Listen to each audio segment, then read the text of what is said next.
Students, मैं हूं इमरान खान। आज फिर एक नए वीडियो के साथ में आज हम पढ़ने वाले हैं परमाणु संरचना के रदरफोर्ड का जो मॉडल हमने कल पढ़ा था उससे आगे के बारे में हम पढ़ने जा रहे हैं। रदरफोर्ड के परमाणु सिद्धांत में हमने देखा था कि परमाणु जो होता है उसमें अधिकांश भाग खोखला होता है, बीच में क्या होता है, धनावेश होता है। और रदरफोर्ड के जो निष्कर्ष हमने पढ़े थे उसमें आखिरी में हमने देखा था, रदरफोर्ड ने बताया कि परमाणु का संपूर्ण द्रव्यमान यानी परमाणु का जो संपूर्ण जो है बोल जो मास होता है उसका वो नाभिक में यानी न्यूक्लियस में सेंट्रलाइज्ड होता है। यानी परमाणु का संपूर्ण द्रव्यमान कहाँ होता है, नाभिक में। तो हमने वहाँ से कंक्लूजन निकाला था कि परमाणु द्रव्यमान इक्वल टू नाभिक का द्रव्यमान।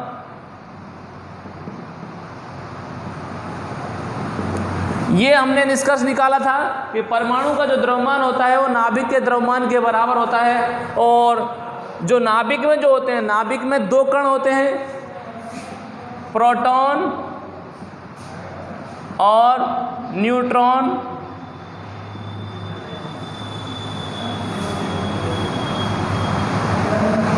परमाणु द्रव्यमान बराबर हो गया, नाभिक में दो चीजें होती हैं, प्रोटॉन और न्यूट्रॉन। तो परमाणु का जो द्रव्यमान है वो प्रोटॉन और न्यूट्रॉन के द्रव्यमान के बराबर हो जाएगा। ठीक है, परमाणु का संपूर्ण द्रव्यमान कहाँ होता है, नाभिक में। नाभिक में दो चीजें होती हैं, प्रोटॉन और न्यूट्रॉन।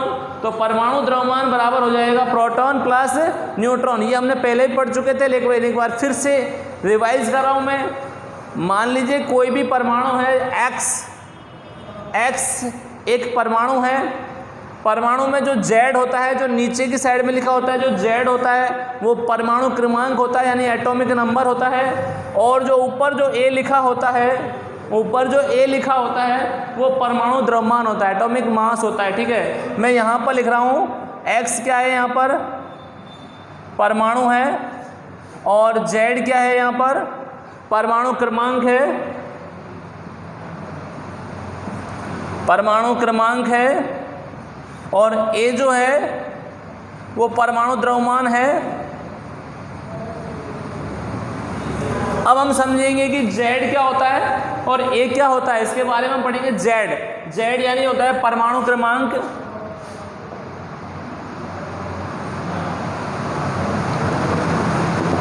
परमाणु क्रमांक यानी नाभिक में जो प्रोटॉनों की संख्या होती है, नाभिक में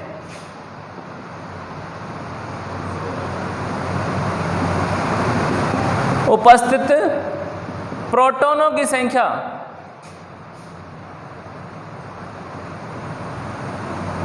प्रोटॉनों की संख्या परमाणु क्रमांक कहलाती है। ध्यान से समझिए, नाभिक में जो प्रोटॉनों की संख्या होती है यानी कि आवर्त सारणी में जो नंबर होते हैं, जैसे हाइड्रोजन का 1 नंबर होता है, हीलियम का 2 नंबर होता है। हाइड्रोजन आवर्त सारणी में उपस्थित जो परमाणु का जो नंबर है वही क्या होता है, परमाणु क्रमांक होता है। फिर से समझिए, देखिए ध्यान से, आवर्त सारणी में पीरियोडिक टेबल में जो परमाणु का एटम का जो नंबर होता है वही उसका परमाणु क्रमांक होता है। प्रोटॉनों की संख्या जितनी होगी परमाणु क्रमांक भी उतना ही होगा। परमाणु क्रमांक की परिभाषा क्या ले सकते हैं, नाभिक में उपस्थित प्रोटॉनों की संख्या। नाभिक में उपस्थित प्रोटॉनों की जो संख्या होती है वो परमाणु क्रमांक होता है। यानी कि Z जो होती है वो किसके बराबर होता है, प्रोटॉन के बराबर। Z किसके बराबर होता है, हमेशा प्रोटॉन के बराबर होता है। प्रोटॉनों की संख्या को चेंज नहीं किया जा सकता है, जितना परमाणु क्रमांक होगा उतने ही उसके अंदर प्रोटॉनों की संख्या होगी। इसको चेंज नहीं कर सकते, नए चेंज होते हैं। Z बराबर होता है P। अगर परमाणु उदासीन है, अगर परमाणु उदासीन है तो प्रोटॉनों की संख्या किसके बराबर होगी, इलेक्ट्रॉनों की संख्या के बराबर होगी। फिर से समझिए, जैसे मैंने एक परमाणु लिया है Na सोडियम, जो कि 11 नंबर पर आता है। इसका एटॉमिक मास जो होता है वो 23 होता है। Na यहाँ पर मैं Z अगर बात करूँ प्रोटॉनों की संख्या के बराबर होगा। Z कितना है, यहाँ पर 11 है। तो इसका मतलब ये है कि इसमें प्रोटॉनों की संख्या भी कितनी होगी, 11 होगी, क्योंकि मैंने अभी आपको बताया प्रोटॉनों की संख्या किसके बराबर होती है, Z यानी परमाणु क्रमांक के बराबर होती है, और ये कभी भी नहीं बदलती है, Z के बराबर ही होती है। ठीक है, क्योंकि ये परमाणु उदासीन है। सोडियम का भी आप देख रहे हैं यहाँ पर कोई भी आवेश नहीं है इस पर, इसलिए इलेक्ट्रॉनों की संख्या भी कितनी होगी, जितनी प्रोटॉनों की संख्या होगी।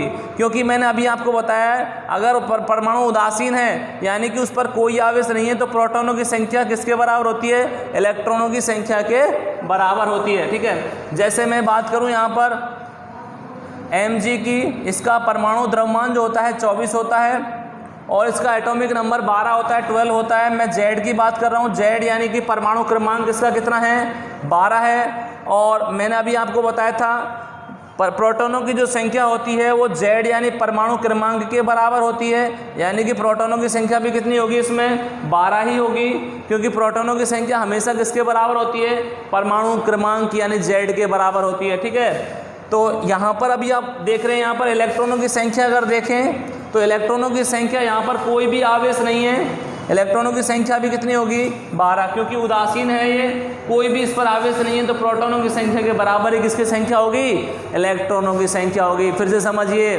परमाणु जो क्रमांक होता है Z किसके बराबर होता है, प्रोटॉनों की संख्या के। प्रोटॉनों की संख्या को कभी भी नहीं बदला जा सकता, केवल इलेक्ट्रॉनों की संख्या में ही कमी या वृद्धि यानी कि इंक्रीजिंग और डिक्रीजिंग हो सकती है। किसकी संख्या में हो सकती है कमी और वृद्धि, इलेक्ट्रॉनों की संख्या में हो सकती है।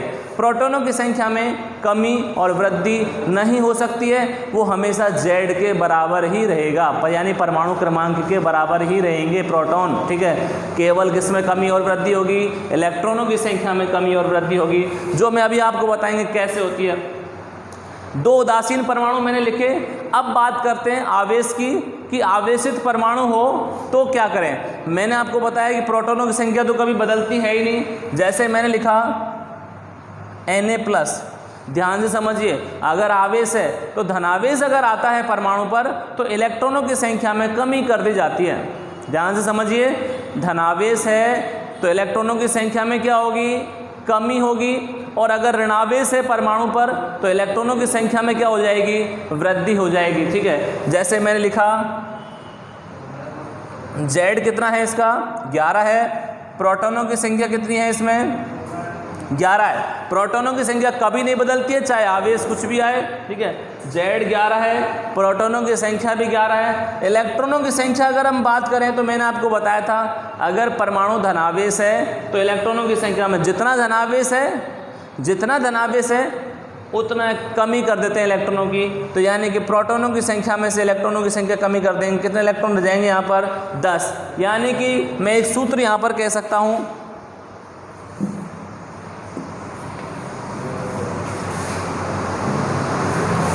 धनायन के लिए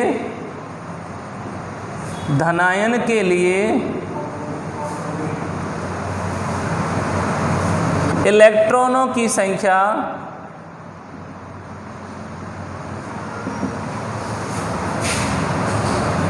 प्रोटॉनों की संख्या में से आवेश को घटा देंगे।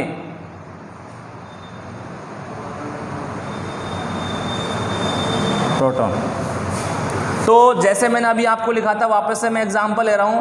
Na+ में प्रोटॉन कितने हैं मैंने आपको बताया था, Z कितना है यहाँ पर, Z कितना है इसका, 11, प्रोटॉन भी कितने हैं, 11। तो मैं अगर इलेक्ट्रॉनों की बात कर रहा हूँ, किसकी बात कर रहा हूँ, इलेक्ट्रॉनों की अगर मैं बात करूँ Na+ में, इलेक्ट्रॉनों की अगर बात करें Na+ में इलेक्ट्रॉनों की बात करें तो प्रोटॉन कितने हैं यहाँ पर, 11, और कितना आवेश है इस पर, एक आवेश है प्लस का, तो यहाँ पर इलेक्ट्रॉनों की संख्या कितनी हो जाएगी, 10।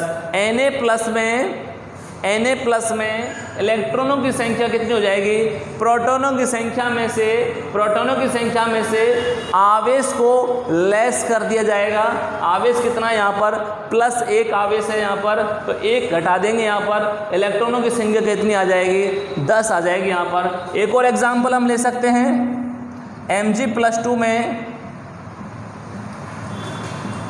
इलेक्ट्रॉनों की संख्या जो है वो कितनी होगी। यहाँ पर अभी आपने देखा था Mg+ में प्रोटॉनों की संख्या कितनी है? 12 है, क्योंकि Z कितना है? 12 है। इलेक्ट्रॉनों की संख्या कितनी हो जाएगी? इलेक्ट्रॉनों की संख्या देखने के लिए मैंने आपको सूत्र बताया था, फॉर्मूला जो बताया था, प्रोटॉनों की संख्या में से आवेश को घटा देंगे। तो प्रोटॉनों की संख्या कितनी है? 12 है। 12 में से अपन कितना आवेश दिखाई दे रहा है बच्चों? इस पर +2 आवेश है यहाँ पर, तो 2 इलेक्ट्रॉन लेस कर देंगे, यानी कि इलेक्ट्रॉनों की संख्या यहाँ पर कितनी आ जाएगी? 10। देखिए फिर से समझिए, इलेक्ट्रॉनों की संख्या में ही कमी और वृद्धि हो सकती है, और कमी अगर प्लस चार्ज है तो कमी कर देंगे अपन, प्रोटॉनों की संख्या में से आवेश को लेस कर देंगे इलेक्ट्रॉनों की संख्या निकालने के लिए, प्रोटॉनों की संख्या में से आवेश को घटा देंगे, अपन इलेक्ट्रॉनों की संख्या निकाल सकते हैं। ठीक है, तो ऋणायन के लिए क्या करना पड़ेगा?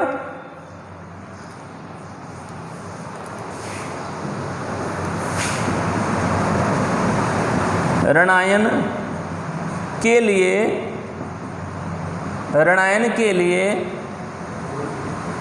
इलेक्ट्रॉनों की संख्या अगर आपको निकालनी है, ऋणायन के लिए इलेक्ट्रॉनों की संख्या निकालनी है, तो प्रोटॉनों की संख्या प्लस आवेश कर देंगे। ठीक है, जितना उस पर चार्ज है उसको प्लस कर देंगे प्रोटॉनों की संख्या में। फॉर एग्जांपल मैं बात कर रहा हूँ, ऑक्सीजन -2 में इलेक्ट्रॉनों की संख्या कितनी होगी?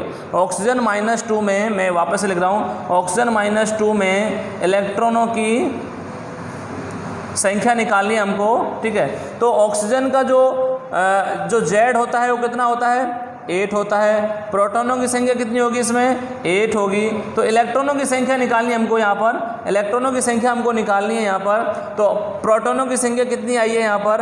8 है। प्रोटॉनों की संख्या कितनी है? 8 है। तो इस पर आवेश कितना है? -2 आवेश है, तो प्लस कितना कर देंगे? 2, यानी इलेक्ट्रॉनों की संख्या कितनी आ जाएगी हमारी? 10 आ जाएगी। ठीक है, यहाँ पर इलेक्ट्रॉनों की संख्या कितनी आ जाएगी?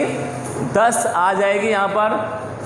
देखिए फिर से समझिए, ऋणायन के लिए इलेक्ट्रॉनों की संख्या निकालने के लिए प्रोटॉनों की संख्या में आवेश को जोड़ दिया जाता है, प्रोटॉनों की संख्या में आवेश को जोड़ दिया जाता है। तो मैंने लिखा यहाँ पर O-2 में इलेक्ट्रॉनों की संख्या है, तो यहाँ प्रोटॉनों की संख्या कितनी होती है बेटा? ऑक्सीजन में 8 होती है, क्योंकि ऑक्सीजन का परमाणु क्रमांक 8 होता है, Z उसका 8 होता है, तो Z 8 होगा, 8 होगा, तो प्रोटॉनों की संख्या भी 8 होगी, और उसमें प्रोटॉनों की संख्या में आवेश को जोड़ देंगे तो क्या आ जाएगा?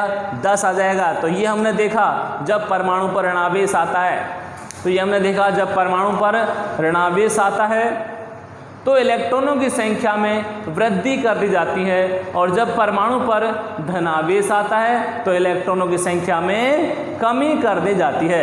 ये हमने अभी देखा था। ठीक है, इसके बाद हम इसके और भी एप्लीकेशन देखने वाले हैं। ठीक है, आगे के एग्जाम्पल। ठीक है, आगे हम इसके और भी एग्जाम्पल देखने वाले हैं। ठीक है, यहाँ पर मैंने लिखा ऑर्गन जो होता है इसका 18 नंबर पर आता है, 18 नंबर पर आता है, यानी कि इसका Z का मान 18 है, इसका मतलब प्रोटॉनों की संख्या 18 है इसमें, और इसका जो एटॉमिक मास है यानी कि परमाणु जो द्रव्यमान है इसका 40 है, 40 है। ठीक है, यहाँ पर अगर हम देखें Z कितना है यहाँ पर 18 है, और अगर इसमें प्रोटॉनों की संख्या देखें तो 18 है यहाँ पर। तो इलेक्ट्रॉनों की संख्या अगर हम देखें इसकी तो कितनी होगी? 18 होगी, और A इसका कितना है? 40 है। A जो होता है एटॉमिक मास जो होता है 40 होता है। अगर हमको न्यूट्रॉनों की संख्या निकालनी है तो मैंने न्यूट्रॉनों की संख्या के लिए एक फॉर्मूला बताया था जो रदरफोर्ड के परमाणु सिद्धांत से था। A बराबर क्या होता है? N बराबर क्या होता है? A - P। न्यूट्रॉनों की संख्या निकालने के लिए ये फॉर्मूला निकाला जाता है A - P। ये यहाँ से निकाला जाता है। देखो हमने पहले पढ़ा था A बराबर होता है P + N, यानी कि परमाणु द्रव्यमान बराबर क्या होता है? प्रोटॉनों की संख्या प्लस न्यूट्रॉनों की संख्या।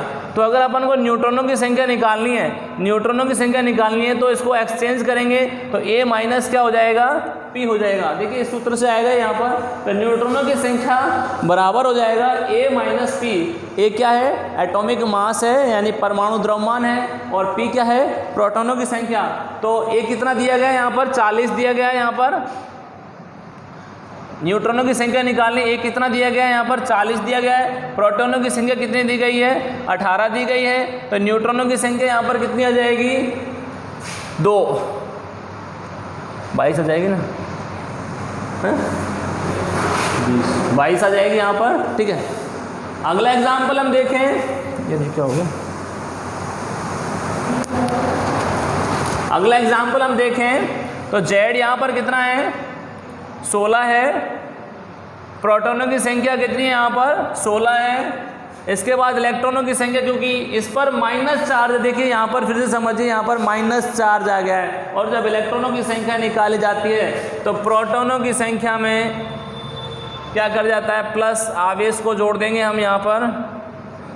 इलेक्ट्रॉनों की संख्या निकालने के लिए प्रोटॉनों की संख्या प्लस आवेश, अगर माइनस चार्ज है तो आवेश जुड़ जाएगा प्रोटॉनों की संख्या में, और अगर प्लस चार्ज है तो प्रोटॉनों की संख्या में से आवेश जो होता है वो घट जाता है, ठीक है। मैंने अभी आपको बताया था। तो इलेक्ट्रॉनों की संख्या, प्रोटॉनों की संख्या कितनी दी गई है यहाँ पर 16 दी गई है, और आवेश कितना दिया गया यहाँ पर 2 दिया गया है, इक्वल टू कितना आएगा 18 आ जाएगा यहाँ पर। और यहाँ पर अगर न्यूट्रॉनों की संख्या में निकालो, न्यूट्रॉनों की संख्या इक्वल टू क्या होता है A माइनस P होता है, ठीक है। यानी कि परमाणु द्रव्यमान में से प्रोटॉनों की संख्या को घटा दिया जाता है न्यूट्रॉनों की संख्या निकालने के लिए। तो देखिए यहाँ पर A कितना दिया गया है 32 दिया गया है, 32 दिया गया है, और P कितना है यहाँ पर 16 है। तो न्यूट्रॉनों की संख्या कितनी आ जाएगी 16 यानी 16 आ जाएगी हमारी।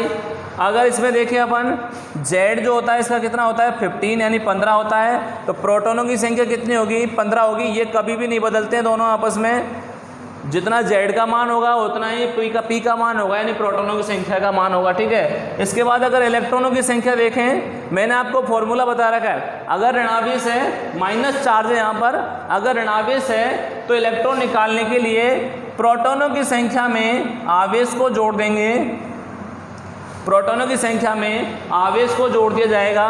तो इलेक्ट्रॉनों की संख्या, प्रोटॉनों की संख्या कितनी है यहाँ पर 15 है यानी 15 है, और आवेश कितना दिया गया माइनस का आवेश दिया गया, इसलिए जोड़ देंगे यहाँ पर आवेश को। देखिए फिर से समझिए, माइनस का आवेश है तो जोड़ देंगे प्रोटॉनों में, और अगर प्लस का चार्ज है तो घटा देंगे प्रोटॉनों को, ठीक है। प्रोटॉन में से इलेक्ट्रॉन इक्वल टू 15 प्लस आवेश कितना दिया गया यहाँ पर 3 है, तो इलेक्ट्रॉनों की संख्या कितनी आ जाएगी यहाँ पर 18 आ जाएगी। अगर हम फास्फोरस में न्यूट्रॉनों की संख्या निकालेंगे तो न्यूट्रॉनों की संख्या के लिए फॉर्मूला होता है A माइनस P, ठीक है। तो न्यूट्रॉनों की संख्या निकालने के लिए A कितना दिया गया है यहाँ पर 31 दिया गया है, ठीक है, और P कितना दिया गया है 15 की दिया गया है, तो न्यूट्रॉनों की संख्या कितनी आ जाएगी हमारी 16 आ जाएगी, ठीक है। इसी कुछ और एग्जाम्पल्स हम देखते हैं। CO2 के अंदर देखते हैं, CO2 में कौन कौन से एटम हैं, कार्बन है, ऑक्सीजन है, और यहाँ पर भी ऑक्सीजन है। अगर हम यहाँ पर Z का मान देखें, कार्बन का 6 होता है, प्रोटॉनों की संख्या कितनी होगी, प्रोटॉनों की संख्या कितनी होगी 6 होगी, इलेक्ट्रॉनों की संख्या भी कितनी होगी 6 होगी। यहाँ पर यहाँ Z का जो मान होता है, यहाँ Z की वैल्यू कितनी होगी, प्रोटॉन इलेक्ट्रॉन, क्योंकि दोनों उदासीन है, यहाँ पर 8 होगी। यहाँ पर Z का मान प्रोटॉनों की संख्या के बराबर होता है, और प्रोटॉनों की संख्या इलेक्ट्रॉनों के बराबर होगी जब परमाणु उदासीन होगा। तो यहाँ भी कितने हैं 8 हैं। इसका जो परमाणु भार होता है A जो होता है कार्बन का 6 होता है, सॉरी 12, A जो होता है इसका 12 होता है, और ऑक्सीजन का जो होता है A वो 16 होता है, A जो होता है इसका 16 होगा। अगर हम न्यूट्रॉनों की संख्या निकालना चाहें, यहाँ पर न्यूट्रॉनों की संख्या निकालना चाहें कार्बन की, तो 12 माइनस प्रोटॉनों की संख्या कर देंगे, यानी कि प्रोटॉनों की संख्या कितनी है यहाँ पर 6, तो न्यूट्रॉनों की संख्या कितनी आ जाएगी हमारी 6 आ जाएगी। और अगर हम इसका ऑक्सीजन का निकालना चाहें, न्यूट्रॉनों की संख्या निकालना चाहें, तो 16 माइनस 8, न्यूट्रॉनों की संख्या कितनी आ जाएगी यहाँ पर 8 आ जाएगी। यहाँ ऑक्सीजन के अंदर अगर न्यूट्रॉन की संख्या निकालना चाहें तो 16 माइनस 8 इक्वल टू कितना आ जाएगा यहाँ पर 8 आ जाएगा। अगर हम CO2 का निकालना चाहें, CO2 में कार्बन का जो परमाणु क्रमांक होता है 6 होता है, प्रोटॉनों की संख्या भी 6 होगी और इलेक्ट्रॉनों की संख्या भी 6 होगी, क्योंकि कार्बन यहाँ पर उदासीन है। ऑक्सीजन भी उदासीन है, यहाँ जितना Z का मान होगा उतना ही प्रोटॉन होंगे, उतने ही प्रोटॉन होंगे, उतने ही इलेक्ट्रॉन होंगे, यानी कि 8 रहेंगे इसमें प्रोटॉन, इलेक्ट्रॉन और Z का जो मान है 8 रहेगा, यहाँ भी 8 रहेगा। अगर इसका A देखें परमाणु, अगर इसका बाहर देखें तो 12 और A का इसका कितना है 16 है, इसका भी A कितना है, यानी परमाणु बाहर कितना है 16 है, ठीक है। अगर इसमें न्यूट्रॉनों की संख्या निकालें तो कितनी आएगी 6 आएगी, और अगर न्यूट्रॉनों की संख्या ऑक्सीजन में देखें तो 8 रहेगी, और ऑक्सीजन में देखें कितनी है 8। अगर इसमें कुल CO2 में कुल इलेक्ट्रॉनों की संख्या, कुल इलेक्ट्रॉनों की संख्या कितनी रहेगी 8 और 6 14 और 8 कितने हो गए 22, ठीक है। कुल इलेक्ट्रॉनों की संख्या कितनी हो जाएगी यहाँ पर 22 हो जाएगी। CO2 में कुल प्रोटॉनों की संख्या कितनी हो जाएगी 22 ही रहेगी, यहाँ पर जितने इलेक्ट्रॉन हैं उतने ही क्या रहेंगे प्रोटॉन रहेंगे। और CO2 में कुल जो इसका A का जो मान है, CO2 में कुल A का मान कितना रहेगा 12 और 16 और 16 32 और 12 44 हो गए ना, 44 हो जाएगा। CO2 में कुल A का मान कितना हो जाएगा 44 हो जाएगा। इस तरीके से हम कुल भी निकाल सकते हैं एक एक करके। NH3 की बात करें तो NH3 में नाइट्रोजन जो होता है, नाइट्रोजन है और हाइड्रोजन है और हाइड्रोजन है, ठीक है, 2 हाइड्रोजन है और 1 नाइट्रोजन है। अगर मैं इसका Z, P और E की बात करूं तो 7 रहेगा, और अगर Z, P और E की अगर हम बात करें हाइड्रोजन में तो 1 होता है, क्योंकि दोनों उदासीन है। यहाँ पर Z, P, E बराबर कितना होगा, यहाँ भी 1 होगा। नाइट्रोजन में A का मान कितना होता है 14 होगा, हाइड्रोजन में A का मान 1 रहेगा, यहाँ भी A का मान कितना रहेगा 1 रहेगा। अगर यहाँ न्यूट्रॉनों की बात करें तो 14 - 7 हो जाएगा, और यहाँ अगर A की बात करें हम तो 1 - 1 0 रहेगा, यहाँ भी न्यूट्रॉनों की संख्या कितनी रहेगी 0 होगी, ठीक है। तो इस तरीके से हम परमाणु में, अणु में, परमाणु में प्रोटॉन, इलेक्ट्रॉन और न्यूट्रॉन का संगठन निकाल सकते हैं, जो अभी सूत्र बताए थे आपको इनके अकॉर्डिंग।